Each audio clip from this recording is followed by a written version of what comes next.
Betty White said something on The Tonight Show on February 18, 1986 that made Johnny Carson go completely still. Not laugh, not deflect with a joke, not reach for his pencil the way he always did when a guest surprised him.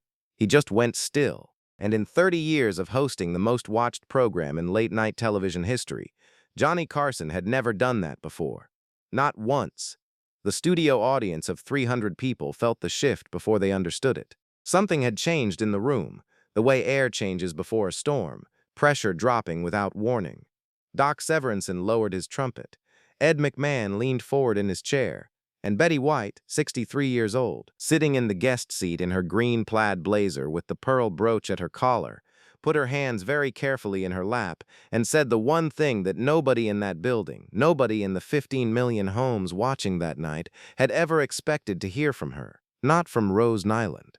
Not from the woman America had fallen in love with all over again 5 months earlier when the Golden Girls premiered to the biggest audience in NBC history.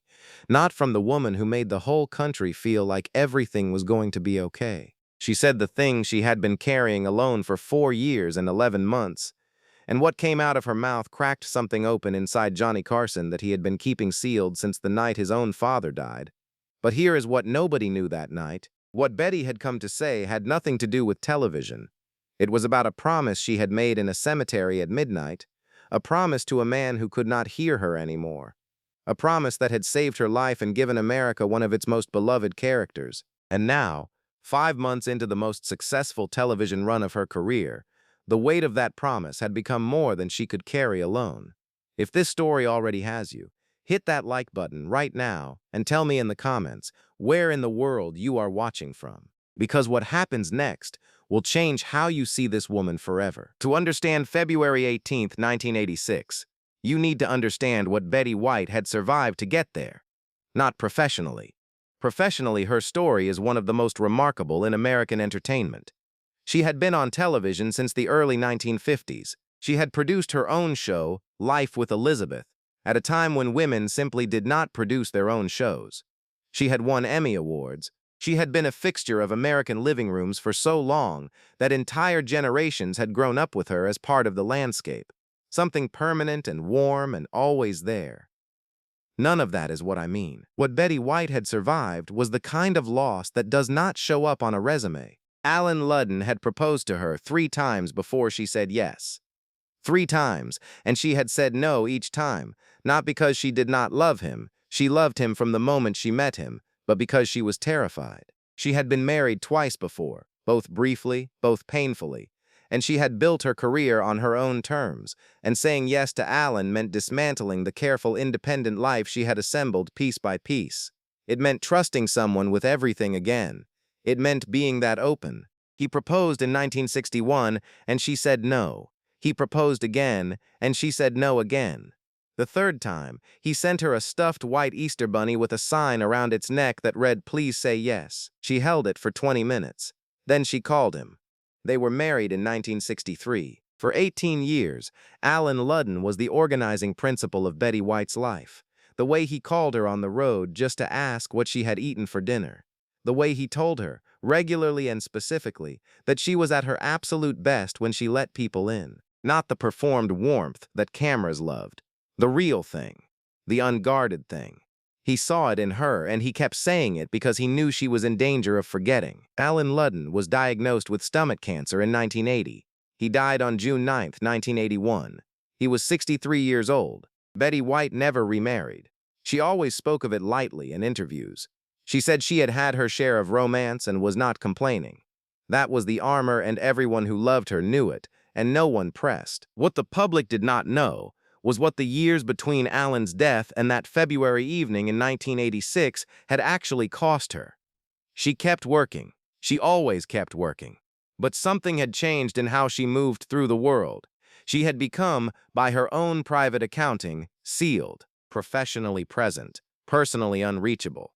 She showed up for every game show, every panel, every appearance, with the precision and warmth audiences expected, and she delivered it every single time, and then she went home, and the silence was enormous. The thing Alan had always seen in her, the unguarded thing, the real warmth rather than the performed version, that thing had gone somewhere she could not find it anymore. She was not sure she wanted to find it. Finding it meant opening something she had closed after June 9, 1981 for very good reasons. This is the context in which the Golden Girls came to her in 1985. And this is what nobody in that studio on February 18th understood about why she was there. Subscribe right now, because what Betty reveals in the next few minutes she has never told anyone.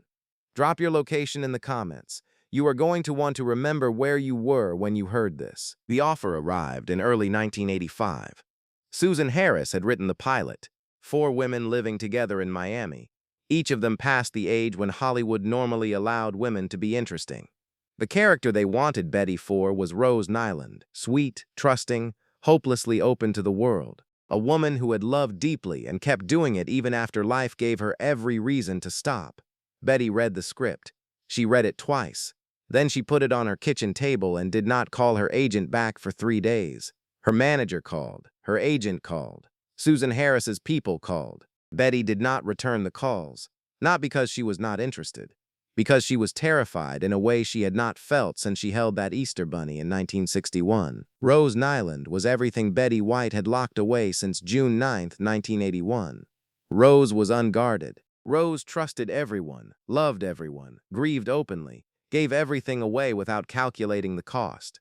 Playing Rose would require Betty to go back into the room she had sealed. It would require her to feel things on camera that she had spent 4 years making sure she would never feel anywhere again. She knew this because she knew how she worked. When she was really inside a character, she was inside her own experience. There was no firewall. There had never been a firewall between Betty White and the emotional truth of the work. That was why Alan had always said she was best when she let people in. It was not a compliment about her warmth. It was an observation about her instrument. Open, she was extraordinary. Sealed, she was professional. She could not play Rose Nyland sealed. She would have to open the door. She was not sure what was on the other side anymore. On the 3rd night after the script arrived, at 11:47 in the evening, Betty White got in her car. She drove to Forest Lawn Memorial Park in Glendale. She had made arrangements earlier in the day. They let her in through the service entrance. She walked to Alan's grave in the dark with a small flashlight, and she sat down on the grass, and she put the Golden Girls script in her lap, and she talked to him for 40 minutes. She told him about Rose. She told him why she was afraid. She told him she did not know if she still had access to the thing he had always told her was her best quality, and that she was afraid of what she would find if she went looking. Then she sat in the silence for a long time, and then she said, out loud, to the dark and the stone with his name on it, that if she did this, every time Rose Nyland loved someone on screen, it would be him she was thinking of. Every single time. She would not protect herself from it. She would let it be real. She would use the grief and the love and the specific weight of what it felt like to have had what they had together, and she would give it to Rose, give it to America. It was the only gift she had left to give him. She drove home at 1 in the morning. The next day she called her agent and said yes. She never told anyone about the cemetery. Not her agent, not Susan Harris, not the other women on the cast, not her closest friends. It was between her and Alan and the dark at Forest Lawn. But it was also the reason, the real reason, that Betty White's performance as Rose Nyland hit people the way it did from the very first episode. Audiences could feel that there was something true in it. Something that was not technique. Something that cost the woman playing it something real. They did not know what, they just felt it. And by February 1986, 5 months into the first season, The Golden Girls was the most talked about show on American television, and Betty was at the center of it. And every single week she was walking back into that room she had sealed, and every single week she was keeping her promise, and nobody knew. And the weight of that private covenant had become enormous. This is the woman who walked into NBC Studios in Burbank on February 18, 1986, at 4:45 in the afternoon. The show taped at 5:30 for broadcast at 11:30 that night. She arrived early. She always arrived early. But that afternoon she sat in the green room longer than usual without asking for anything. The production assistant who brought her coffee said later that Betty was not looking at her script sides, not reviewing talking points, just sitting with her hands in her lap looking at the middle distance with an expression that was hard to read. Not nervous, not sad. Something quieter than either. like a person who has made a decision and is waiting for the moment to act on it. Johnny Carson was in his dressing room with the door closed. His producer, Fred de Cordova, had not briefed him on anything unusual. Betty White was a known quantity, a reliable guest. She would be funny and warm and talk about the Golden Girls, and the audience would love her, and it would be a good segment. Fred had told him it was a comfortable night. What Fred did not know was that there was nothing comfortable about what was sitting in the green room at 4:45. At 5:20, Johnny walked past the green room on his way to the stage. The door was open. He glanced in. Betty looked up. Something passed between them in that glance that neither could have named. Johnny paused in the doorway. "You okay?" he asked. Betty smiled the way she always smiled, clean and quick and slightly unreadable. "I have something I want to tell you tonight," she said, on the air. Johnny looked at her for a moment. Then he nodded slowly. "Okay," he said. "Okay." He walked on. He did not know what was coming, but he had read enough rooms to understand that tonight was not going to be comfortable. The taping began at 5:30. Doc Severinson's band came in warm and the familiar theme filled the studio, and the audience rose to their feet. Johnny's monologue was strong that night. Sharp material about the Super Bowl hangover still rattling through the country 3 weeks after the Bears had demolished the Patriots. A bit about Nancy Reagan's redecorating at the White House that got a sustained laugh. Loose and quick, and the audience was with him from the first line. For 12 minutes, it was just television at its best. Then Ed McMahon's voice filled the room. "Ladies and gentlemen, she has been making America laugh since before most of you were born, and right now she is making America love again every Saturday night on NBC. Please welcome Betty White." The audience rose. Not the polite applause of recognition, something more personal than that, something that had to do with Rose Nyland and what Rose had given people in those 5 months, the specific quality of open, uncomplicated love that Rose carried into every scene. They were applauding for Rose, but they were also applauding for something they could sense without understanding, the courage it takes to keep being soft. Betty came through the curtain in her green plaid blazer, the white blouse crisp at the collar, the small brooch catching the light, her white hair in the neat curls that America had known for decades. She moved across the stage with the ease that only comes from 40 years of doing this, and she took her seat, and she crossed her ankles, and she looked at Johnny with that clear, direct gaze, and she smiled, and the audience sat down, and everything looked exactly like what it was supposed to look like, which was what made what happened next so completely unexpected. For 14 minutes, it was the interview everyone expected. The Golden Girls, the cast, the writers, a bit about game shows. The audience laughed in all the right places. Johnny leaned back in his chair with the characteristic warmth that had made him the most trusted man in America's living rooms for 23 years. 14 minutes of good television. And then Johnny asked the question. He had not planned it. It came out the way his best observations always came, as instinct rather than strategy, his voice dropping just slightly from the performance register to something more conversational. "Betty," he said, "Rose Nyland is one of the most purely loving characters anyone has put on television in a very long time. Where does that come from?" He paused. "Where does someone go to find that much openness?" The audience made an appreciative sound. Betty's smile did not disappear, but it changed. Something shifted in it, fine and nearly invisible, the way a hairline fracture is invisible until the light hits it at exactly the right angle. She looked at Johnny for 3 full seconds without speaking, and in those 3 seconds, something became clear to everyone paying close attention. Whatever she said next was not going to be the answer she usually gave. Do not go anywhere, because what Betty says in the next 60 seconds nobody in that room is prepared for. Drop your location in the comments right now. You are going to want to remember where you were when you heard this. Betty White looked down at her hands. She looked back up at Johnny. And she said very quietly, as if she were not entirely sure she was going to say it until she heard herself saying it, "I need to tell you something I have never told anyone." The studio felt the shift in her voice immediately. The register had changed entirely, from the Betty White who performed warmth to the Betty White who felt it. And they were not the same woman, and everybody in the room understood immediately that they were now in entirely different territory. Johnny Carson did not move. His hands stilled on the desk. The pencil he usually kept nearby went untouched. He simply looked at her and waited. "Of course," he said. "Take whatever time you need." Betty took a breath. She looked at the audience, 300 people who had come to have a good time. She looked at them for a moment with an expression that was almost an apology. And then she began. "You know that Alan died in 1981, she said. Her voice was steady. She was controlling it very carefully. Everyone knows that. What nobody knows is what the years after were really like. Because I did not tell anyone. I kept working and I was fine professionally. More than fine, and I went to the events and did the shows and I was Betty White every single day. And it did not cost me anything. Because I had figured out how to do Betty White without being present for it." She paused. The studio was completely quiet. That is a useful skill if you want to survive grief. And I wanted to survive it. But it is not the same as living. Her voice caught just slightly on the last word. She kept going. "When the Golden Girls came to me, I put that script on my kitchen table, and I did not call anyone back for 3 days. Not because I was not interested." She looked directly at Johnny, "because I was terrified. Rose Nyland is everything I had locked away since June 1981. She is open. She loves without calculating the cost.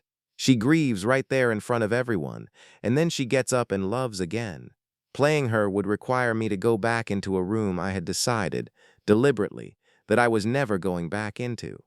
The audience had gone utterly still. They could feel the shape of what was coming, without knowing its specific contours.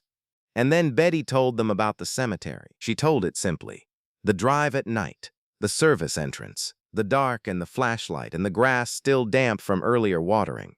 Sitting at Alan's grave with the script in her lap, talking to him for 40 minutes, telling him why she was afraid, and then the silence, and then the promise. Several people in the audience were already crying. Betty was not crying yet. She was holding the shape of the story together by precision and will. She told them what she had promised him, that every time Rose Nyland loved someone on screen, she would go back to that cemetery in her mind. She would let it be Alan she was thinking of. She would use the grief and the love and give it to Rose, give it to America, the only gift she had left to give him. "And I have kept that promise," she said, "every single episode, because it is the only thing I have left to give him." The last word broke, just the last word.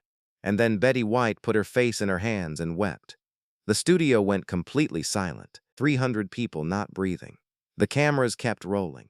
In the control room, Fred de Cordova had both hands flat on the console, and his eyes were closed. No one spoke into anyone's earpiece. No one called for a commercial. This is where it changes. Do not look away. What happened next would stay with every person in that building for the rest of their lives. Johnny Carson stood up from behind his desk. He walked around it slowly, not with the energy of someone performing a gesture, but the way you walk towards someone who is hurting when you want them to know you see them and are not afraid of the weight of it. He sat down beside her on the couch. He did not immediately put his arm around her. He just sat, and he said quietly, so the microphones barely caught it, "Betty, I know about that. Not specifically, but I know what that is. I know exactly what that is." Betty lifted her face from her hands.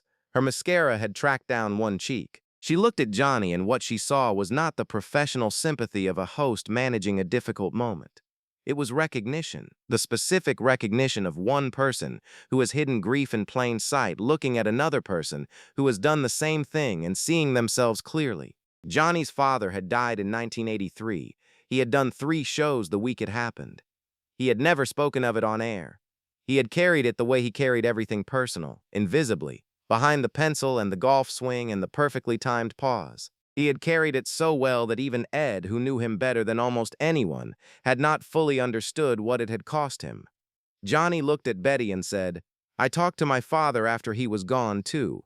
Not in a cemetery, in my dressing room before shows, for about a year. I would sit in this building and I would talk to him and tell him what was happening and ask him what I should do, and I never told anyone because I thought it would sound like I had lost my mind." Betty looked at him for a long moment. Then she said, very softly, "Does it help?" Johnny nodded. "Yes," he said. "It does. I do not know why. It does." The audience had been silent through this entire exchange. Now a sound moved through them, not applause. something lower and more fundamental. The collective exhale of 300 people releasing a held breath in the presence of something they did not have a word for. Betty wiped her eyes with the handkerchief Johnny pressed into her hand. She looked out at the audience, her makeup tracked and her composure gone, and her face open in a way nobody in that building had ever seen from her before. And she said the thing that made that segment a piece of television history. She said, "I spent 40 years being Betty White so people would feel better. And it worked. I am glad it worked. But I want to tell you something from this side of it. The people who feel better are not the ones who watched me perform happiness. They are the ones who watched me mean it. And the only time I ever meant it was when I stopped trying to protect myself from it." She looked directly into the nearest camera. Every single one of you watching right now. If you have somebody you love, and you have been keeping the door to that room closed because you are afraid of what happens if you open it, I want you to hear me. I have been playing a woman who opens that door every single week for 5 months, and I am still here. The door does not kill you. What kills you is staying outside of it forever. The studio audience rose. Not immediately. They rose the way people rise when they have witnessed something that required a moment of stillness first, when the standing ovation is not enthusiasm but recognition. Johnny stayed beside her on the couch while the room filled with noise, and he looked at her with an expression that was, for Johnny Carson, uniquely unguarded. Ed McMahon was openly crying in his chair. Doc Severinsen had set his trumpet down on the bandstand and was applauding slowly, the way you applaud for something that has moved past entertainment into the territory of truth. When the room finally settled, Betty looked at Johnny and said, with the first trace of the old warmth returning to her voice, "I did not mean to do that tonight." Johnny smiled. One of his real smiles, the ones that did not happen during the monologue. "Yes, you did," he said. "You absolutely did." And he was right. The taping wrapped at 7:10 that evening. The broadcast aired at 11:30. By midnight, the NBC switchboard had more calls than operators could answer. Not complaints. People calling to say that something had shifted. People calling to say they had been keeping the door to a room locked because opening it was too frightening, and that they had decided tonight to open it. People calling to share the names of people they had lost and been silent about for years. The mail that came in over the following 2 weeks was unlike anything The Tonight Show had received in a very long time. Mental health organizations reported a significant increase in calls from people who cited Betty White's words as the thing that had finally moved them to reach out. Grief counselors reported patients bringing transcripts of what she had said that night, not her comedic material, not Rose Nyland's best scenes, the specific words she had spoken on that couch about the cemetery and the locked room and the difference between performing warmth and meaning it. Those words traveled in a way nobody planned and nobody could have predicted, because they were not designed to travel. They were true, and true things go where they are needed. The Golden Girls ran for 7 seasons. Betty White won the Emmy for Outstanding Supporting Actress in a Comedy Series in 1986 for her work as Rose Nyland. When she accepted the award, she thanked the writers and the cast and the production team, and she thanked Alan, quietly, at the end, in a way that most people in the room took as the standard acknowledgement of a late spouse. The smaller number of people who had watched The Tonight Show on February 18th of that year understood what it cost her to say his name out loud in a room that size. Alan Ludden had been right about her instrument. Open, she was extraordinary. She proved it every Saturday night for 7 years, and then kept proving it for 35 years after that. She worked until she was 100 years old. She died on December 31st, 2021, 17 days before her 100th birthday. The grief that followed was the kind that belongs to someone who had made millions of strangers feel less alone. What America was mourning was not just the performer. They were mourning the woman who, on a Tuesday evening in February 1986, had sat in a green plaid blazer with her hands carefully in her lap and told the truth about what it costs to love someone after you have lost them, about what it costs to keep the door open, about the difference between surviving grief and living through it. She gave Alan Ludden to Rose Nyland. She gave Rose Nyland to America. And on the night she finally said it out loud, Johnny Carson went completely still, and the studio held its breath and something true passed through the room and settled into people and changed them. That was what she did. That was always what she did, and now you know how. If this story reached something inside you, subscribe to this channel right now, because this is what we do here. We find the real moments, the ones that happened behind the performance, inside the green room, in the space between what people showed the world and what they were actually carrying. The stories that explain why the things we loved hit us as hard as they did. Drop a comment and tell me where in the world you are watching from tonight, because this story is traveling, and I want to know where Betty White's legacy is landing. Share this with someone who needs to hear that the real thing is not the performance, that the bravest thing you can do is mean it. And remember this: Betty White sat in a cemetery at midnight and made a promise to a man who could not hear her anymore. And then she kept that promise for 7 years on national television every single week. Some promises are kept in the open, in front of everyone, where the whole world can see what love looks like when it refuses to become something smaller than itself. She kept the door open, and every single one of us was the better for walking through it.